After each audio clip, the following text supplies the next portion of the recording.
My leadership style has evolved over the years. I think when I first became a leader, I was organizing a brand new office from scratch. And so that required me to be a bit of a visionary leader in terms of helping people understand the potential for the office, how I expected it to be organized, and how everything was defined.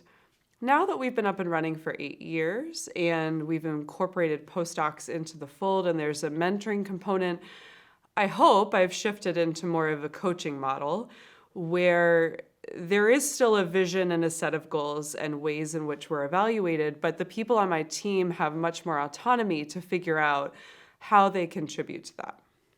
So I think my leadership style you could characterize as being collaborative. I think a lot of people in student affairs roles end up being collaborative because we all, again, similar to previous answers, we can't answer and solve every problem by ourselves, but as a collective, we're stronger. So I spend a lot of my time working with people and helping guide them so we have a consensus. But that's not to say that everything is an equal vote. Oftentimes we do things that someone needs to take the bullets or take the arrows if you have to make a difficult decision. And so as a dean, I see that as also my role is to kind of represent the larger thoughts to the bigger community. And if someone's going to have to take a fall or take the arrows of people who that's an unpopular decision, then I'm happy to do that. My leadership style strives to be inclusive and encourage communication, open communication from all team members. We know that diversity is an inclusive excellence imperative, and because of that, not infrequently, there's certain voices that are heard more and certain voices that are heard less. I tend to be a noisy extrovert. Part of my leadership journey has been to try to pause. And in fact, on all of my computers, I have a sign that reminds me, why am I talking? Wait. And it's so that I make sure I hear from all voices. If certain people have not had an opportunity to speak, I try to pause and say, can we hear from some people who perhaps haven't spoken yet? I would say my leadership style is described by servant leadership and collaboration. I actively take a role in the activities in my lab, in my research, and in the administration of things at the university, service obligations. And I believe in the importance of being a servant as a leader. Leaders should be contributing to the process and taking a role in certain processes, demonstrating by action, leading by action.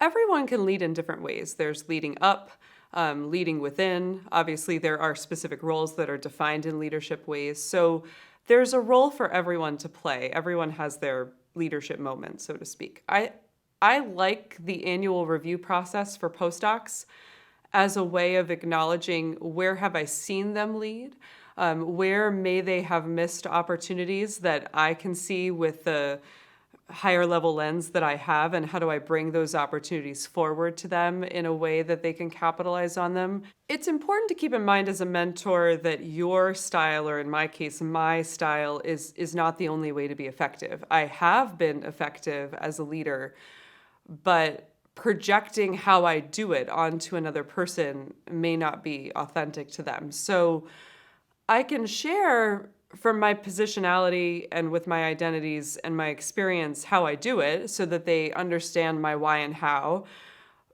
But I also in feedback really try to focus on, well, who are they? How have they contributed? What styles do I see them leaning into? Wondering if that's an authentic choice or a default choice. And so those are the types of conversations I try to have, because I think it's a very easy trap to fall into, well, this works for me, so it must be the right way to lead for everyone. And I can just see in working with different types of leaders and colleagues that that's not true. Postdocs, graduate students, they're all being mentored at this level. And so you only learn by doing, and you only learn sometimes by not doing it particularly well the first couple times you do it. And so when we're at least in an academic setting, it's still an opportunity to learn and try, knowing that someone's going to be there to pick you up when it's done. And so as the ultimate leader, I come in and act when I need to, but also I'm happy to step back and let people kind of grow their own wings along the way. I think to develop any skill, you need opportunities. And so one of the most important things that I offer are opportunities to mentor others. My postdocs have opportunities to work with my graduate students and to mentor them. They have opportunities to lead lab meetings. They have opportunities to lead projects, including going after funding and serving as the lead role, the PI, in that project. I think providing those opportunities is really important.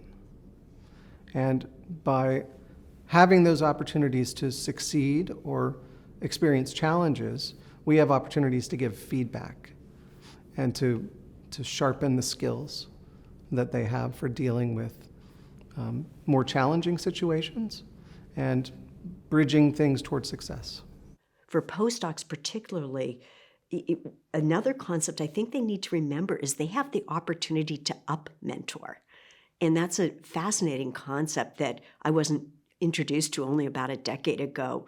But my mentees essentially got me on social media, put me on Facebook, taught me how to tweet, etc. And so again, diversity is an excellence imperative, and there's generational diversity. The postdocs, not infrequently, can provide valuable perspectives, generational perspectives, intersectional perspectives to their mentors.